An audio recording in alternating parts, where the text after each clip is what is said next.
তো এবার তোমাদেরকে একটা জিলিপি ভেঙে দেখাবো যে কেমন হয়েছে। তো দেখো কত সুন্দর রসে টইটুম্বুর হয়ে গেছে।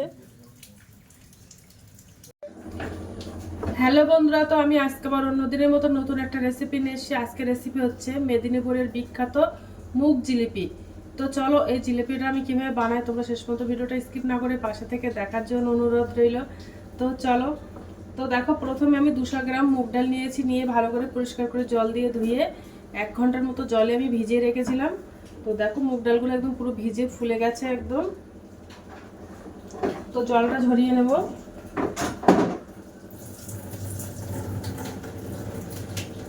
ভিজে একদম ফেপে গেছে। তো এবার মুগ ডালটা আমি মিক্সার গ্রাইন্ডারে দিয়ে মিক্সার করে নেব। তো দেখো একটা মিক্সার গ্রাইন্ডার নিয়ে নিয়েছি। এবার ডালগুলো আমি ছেঁকে ছেঁকে দিয়ে দেব।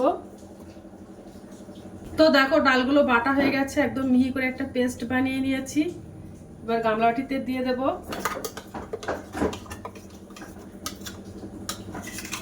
এবার ওর মধ্যে আমি অল্প পরিমাণে একটু লবণ দিয়ে দেব। এর মধ্যে দেখো হাফ চামচ বেকিং সোডা দিয়ে দেব। এবার ডালটা ভালো করে ফেটিয়ে নেব।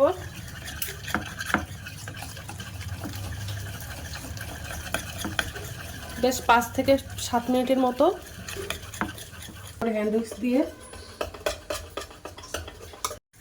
তো দেখো হ্যান্ড উইক্স দিয়ে ডালটা বেশ ঘুটে নিয়েছি, একদম ফুলে গেছে ডালটা কত সুন্দর। এবার আমি জিলিপিগুলো বানিয়ে নেব। দেখো আমি একটা মুড়ির প্যাকেট নিয়ে নিয়েছি। এই মুড়ির প্যাকেটের মধ্যে আমি এই ব্যাটারটা দিয়ে দেব। দেখো একটা গ্লাসের মধ্যে আমি মুড়ির প্যাকেটটা দিয়ে দিয়েছি। এবার আমি ব্যাটারটা দিয়ে দেব।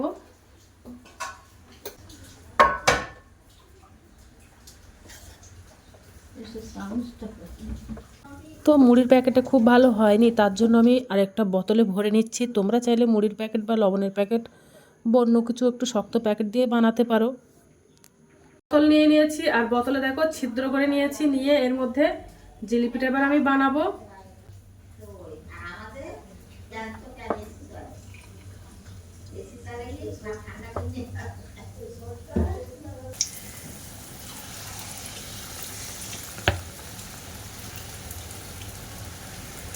এইভাবে গোল করে দিয়ে দেব।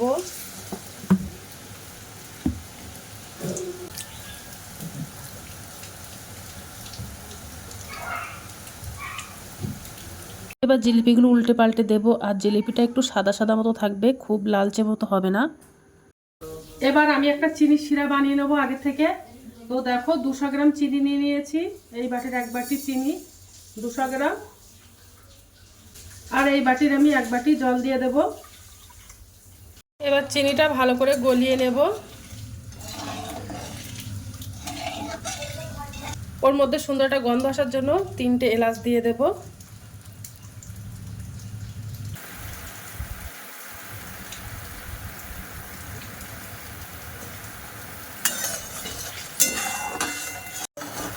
তো চিনি শিরাটা বানানো হয়ে গেছে, এবার আমি গ্যাসটা অফ করে দেব। আর চিনি শিরার মধ্যে আমি একটু ফুড কালার দেব। ফুড কালারটা দিলে দেখতে ভালো লাগে, তার জন্য তোমরা চাইলে এটা স্কিপ করতে। আর এই ফুড কালারটা একটু বেশি পড়ে গেছে, তোমরা চাইলে আর একটু কমাতে পারো।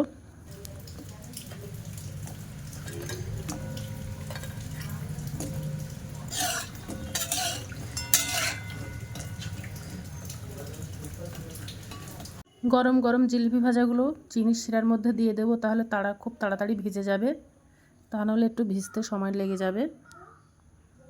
চাইলে তোমরা আরেকটু চিনির শিরাটা বাড়িয়ে নিতে পারো।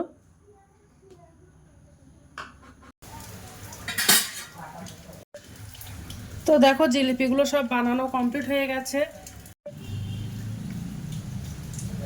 আর দেখেছো একদম রসের টইটো, দেখতে পাচ্ছ রসে ভিজে কত সুন্দর হয়ে গেছে।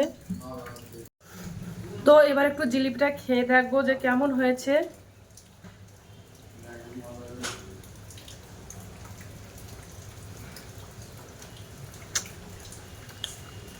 অসাধারণ হয়েছে, তোমরা একবার হলে বাড়িতে ট্রাই করতে পারো। তো আজকের দিনের মতো ভিডিওটা এখানে শেষ করছি। আগামী দিন আবার একটা নতুন ভিডিও নিয়ে চলে আসবো। তো টাটা বাই বাই, সবাই ভালো থাকবে, সুস্থ থাকবে। আগামী দিন আবার দেখা হবে।